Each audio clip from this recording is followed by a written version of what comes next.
क्या ईरान और इजराइल के बीच की फुल ऑन जंग का समय आ गया है?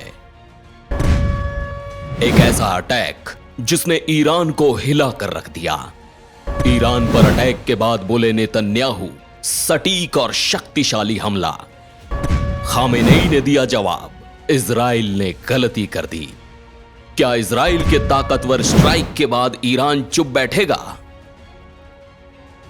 इजराइल और ईरान के बीच दुश्मनी की यह कहानी कोई नई नहीं है, लेकिन इस बार मामला हाथ से निकलता दिख रहा है। हाल ही में इजराइल ने ईरान पर एक ऐसा अटैक किया जो इतिहास में शायद ही देखा गया हो। इजरायली प्रधानमंत्री बेंजामिन नेतन्याहू ने खुद कहा कि यह हमला बिल्कुल पावरफुल और सटीक था, लेकिन ईरान के सुप्रीम लीडर अली खामेनेई ने इसे गलती करार दिया। क्या है इस अटैक के पीछे की पूरी कहानी और अब क्या हो सकता है आगे? आइए जानते हैं विस्तार से। इजराइल और ईरान की दुश्मनी आज किसी से छिपी नहीं है। शनिवार 26 अक्टूबर को इजराइल ने ईरान पर एक बड़ा एयर स्ट्राइक किया।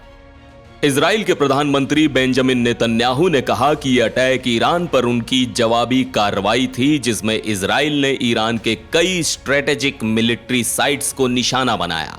इनमें ड्रोन, बैलिस्टिक मिसाइल फैक्ट्रीज और एयर डिफेंस सिस्टम शामिल थे। नेतन्याहू का कहना था कि यह हमला सटीक और शक्तिशाली था। उन्होंने यह भी कहा कि उनका टारगेट ईरान के ड्रोन और मिसाइल उत्पादन को खत्म करना था। इजराइल ने यह काम बखूबी अंजाम दिया है। इजराइल की यह स्ट्राइक ईरान के उस बड़े अटैक के जवाब में थी जब 1 अक्टूबर को ईरान ने 200 बैलिस्टिक मिसाइलें इजराइल पर दागी थीं। लेकिन इजराइल के इस हमले के बाद ईरान भी शांत नहीं रहा। ईरान के सुप्रीम लीडर अली खामेनेई ने कहा कि इजराइल ने गलती की है और यह भी कहा कि इसे बढ़ा चढ़ाकर बताना या नजरअंदाज करना दोनों गलत है।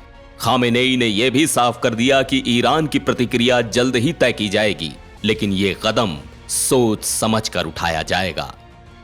ईरानी मीडिया के मुताबिक इस अटैक में 4 सैनिकों की जान गई है और कुछ मिलिट्री साइट्स को नुकसान पहुंचा है। हालांकि ईरान का दावा है कि यह नुकसान काफी सीमित है।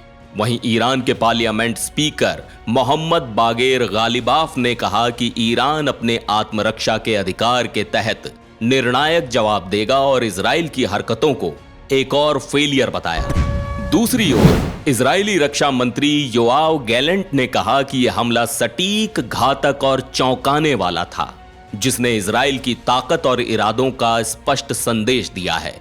साथ ही उन्होंने कहा कि इजराइल के लिए कोई भी जगह दूर नहीं है। इजराइल का कहना है कि अब उनके पास ईरान में और भी कई टारगेट्स हैं जिन्हें वो आगे भी निशाना बना सकता है। अब बात करें अमेरिका की, तो इजराइल के इस अटैक से पहले अमेरिका को इसकी जानकारी दी गई थी, लेकिन अमेरिका ने इसमें कोई दखल नहीं दिया।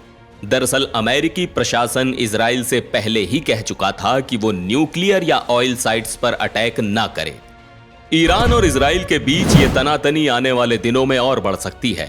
दोनों देश एक दूसरे पर पलटवार की तैयारी में हैं और ऐसे में अब दुनिया की नजर इनकी अगली चाल पर है। क्या ये जंग और भयानक रूप ले लेगी? ये देखने वाली बात होगी।